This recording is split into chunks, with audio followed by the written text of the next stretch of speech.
It's almost as if actions have consequences now. That's a felony? It's new laws. Stealing is a felony. And this is Orange County.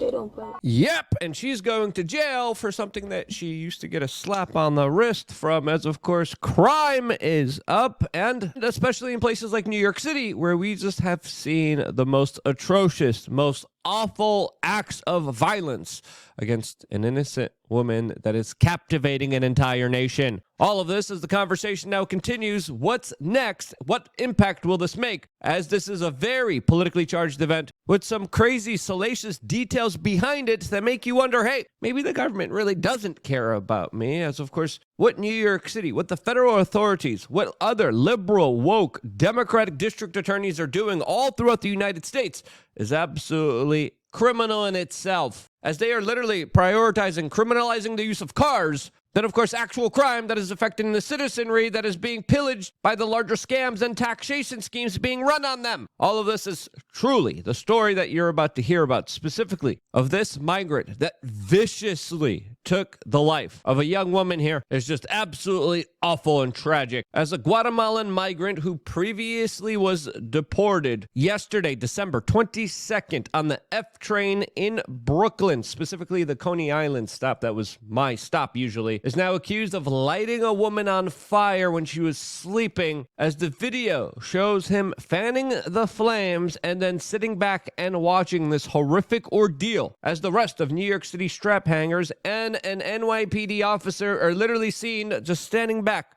watching this horrific, awful crime that, of course, we will not be showing you here, as the video is just too gruesome, too horrific, too unhuman, as this man literally sits back and watches it as if it's primetime television. As we're finding out that this man also stayed at a taxpayer-funded migrant center in New York City, as the local government there has spent billions of dollars importing and introducing new populations of people that, of course, they welcomed in. As New York City Mayor Eric Adams said, New York City is a sanctuary city. He wants people to come on in, and then months later declared how migrants were destroying the city. This, as some online internet accounts are now claiming that this was the victim here, allegedly Amelia Carter, 29 years of age. But as of right now, we have not got independent confirmation that this was the actual victim here. What we do know, though, is that this man was previously deported to Guatemala under the Donald Trump administration, and then during the Biden administration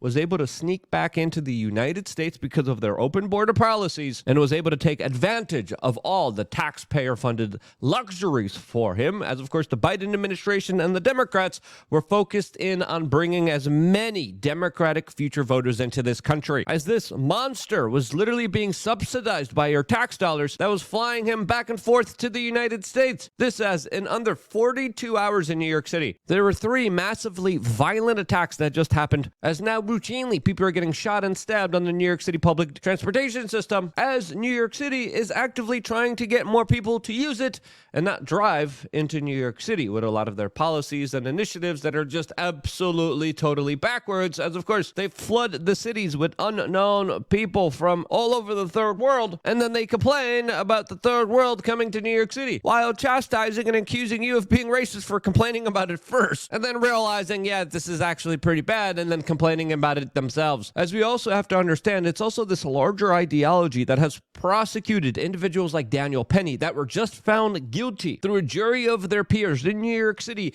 after very heavy-handed prosecution of him after trying to help out a fellow strap hanger who was dealing with a crazy individual that was telling them that they were going to take their lives away from them. As we have to understand here, the probable reason of why people didn't intervene, didn't help this poor woman, was because they were fearing prosecution from a very politically motivated district attorney inside of New York City that is heavily punishing alleged vigilantes. All of this, as a lot of these policies are being directly attributed to Joe Biden, that just, by the way, also in a tone-deaf way, commuted the sentence of 2 child killers and mass murderers 2 days right before Christmas, commuting the sentence of 37 of the 40 men on federal death row, all apart, this is according to the White House, of an effort ensuring a fair and effective justice system. As the media response to all of this really isn't kind of conclusive here. This is why independent media is absolutely obliterating them, because we're willing to talk about Daniel Penny here. We're willing to talk about the New York City congestion prices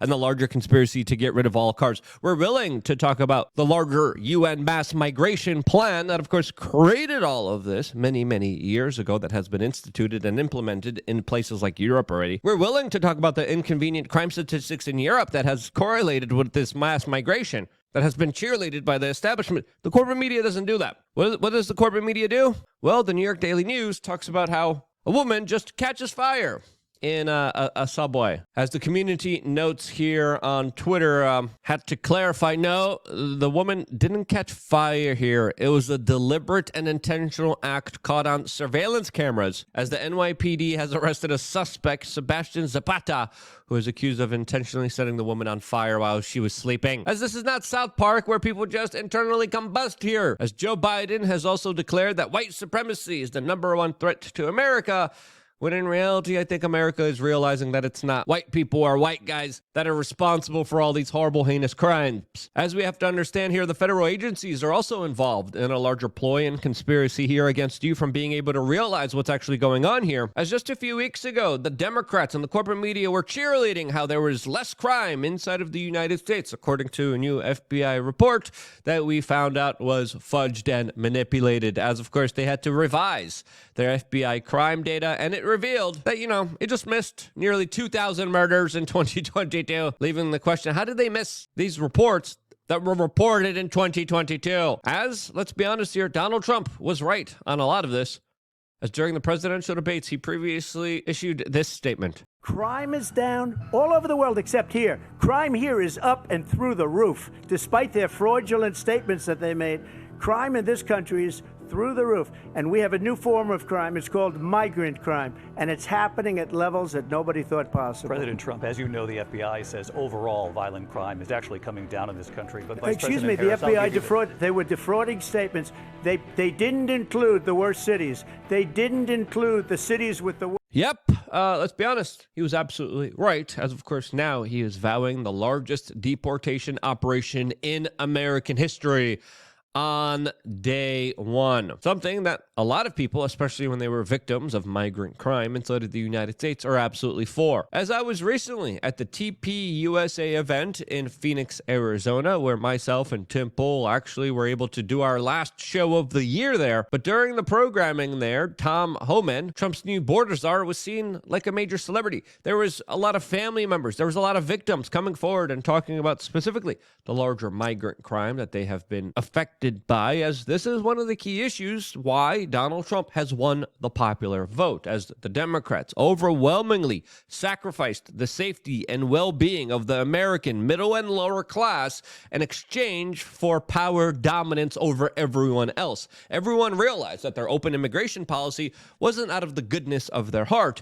It was to destabilize the United States in a way so they would forever have political victory over the Republicans, and they would be able to reign with total impunity without anyone ever being able to stand in their way. As Trump's mass deportation plan definitely will be a difficult plan to initiate, also a very expensive one, as a lot of people are now seeing it as a necessity to be able to, of course, fix the political gerrymandering that has been done by the Democrats that has also screwed over the American people. This, as the AP today is reporting, that Trump wants mass deportations, and for the agents removing the immigrants, it's going to be a painstaking process, and it is going to be a very difficult one, as hopefully the prison industrial complex doesn't become the big winner here out of all of this, as this is definitely going to be a very complicated process with a lot of people trying to, of course, stop it. As let's be honest here, Trump has been absolutely right about a lot of the internal workings of these immigration processes that are absolutely awful, as he is one of the few politicians that actually sees what's actually really going on here. He's willing to call it out no matter how unpopular it is. He's willing to be upfront about it and actually try to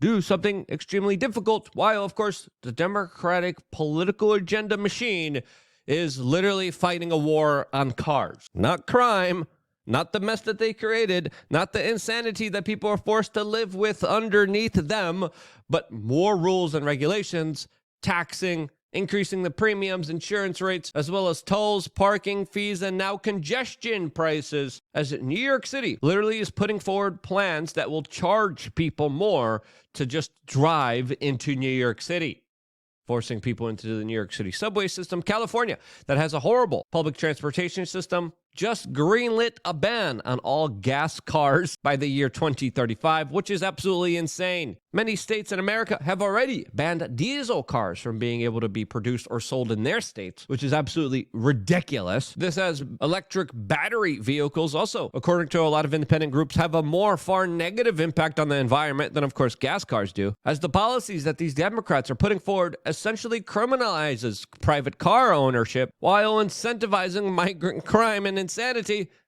that you're going to have to deal with in their absolutely awful public transportation systems. Kathy Hochul, this nincompoop, literally posted a video the same day that a woman was burned alive on the subway, describing just how safe the New York City subway system is. You can't believe this levels of insanity. I have a lot of, not quite last minute, but I have holiday shopping to do. I've got an adorable 2-year-old granddaughter, so it's a lot more fun to shop. I can take the subway wherever we need to go, and I want all New Yorkers to feel safe, which is why we've added so many more National Guard, over 250 more people that'll make sure that your ride is as safe as it can be. Yeah, so safe, so peaceful, and so fiery at the same time, as CNN would describe it, as this level of insanity is something that only liberal New York City Democrats could tolerate. This is why I decided to get out of Dodge personally myself, and it's one of the things that I have been recommending to my members on LukeUnfiltered.com to specifically leave the city areas. I actually told my members what I was doing in great detail, telling them about my larger plans. As many years ago, I was like, hey guys, this is the time you don't want to be in major metropolitan Democratic liberal hellscapes. As my prediction has proven right, as I specifically described, there's going to be an uptick in crime. There's going to be an uptick in migrants. It's going to be an unsafe, unfair situation for a lot of people that are going to be politically targeted through the judicial system, through these woke district attorneys. And this time, more than ever, would be the time where you should choose to relocate to a more freedom-oriented place or state that respects your own individual sovereignty and rights. That's one of the tips and advice that we gave to members of LukeUnfiltered.com, where we do 6+ members video every single week, just for members alone, as you guys also get the ability to call into our live podcast show. We're going to be doing a podcast later on tonight, which is going to be awesome, which is going to be absolutely great. We're going to have a lot of fun doing that. You could call in and be a part of the show just by signing up to LukeUnfiltered.com. 3 masterclasses, in real life meetups, and oh yeah, we're doing a range day. February 1st, we only have 10 spots, so if you're interested in doing a really fun advanced training technique on the range, sign up right now for members of LukeUnfiltered.com. Sign up to LukeUnfiltered.com. We tell you exactly how to RSVP. Only 10 spots available for this range day, February 2nd, here in South Florida. Stay tuned for that and a lot more, all here on this independent media organization. Things are getting crazy. Things are getting wild. Expect them to get a little bit more wild as soon as Trump takes office and tries to initiate this plan that, of course, will be met with a lot of resistance. How is this going to unfold? Let me know down in the comment section below. I wouldn't be here if it wasn't for you guys signing up to LukeUnfiltered.com. Clicking that link in the description. It's easy. It's less than 20 cents a day. If you don't have a Christmas present for someone, you could buy someone a membership, because we email you a login that you could conveniently print out and pass along to your loved one and say, hey, I bought you a membership, a yearly membership to LukeUnfiltered.com that I'm going to be paying for. Here it is. Here's the gift that we'll keep on giving. 3 master classes there as well. Really great stuff. All available only for members of LukeUnfiltered.com. Sign up right now if you haven't yet. I wouldn't be here if it wasn't for you guys doing that, and that's why I love you guys. Stay tuned for more here on YouTube.com/WeAreChange.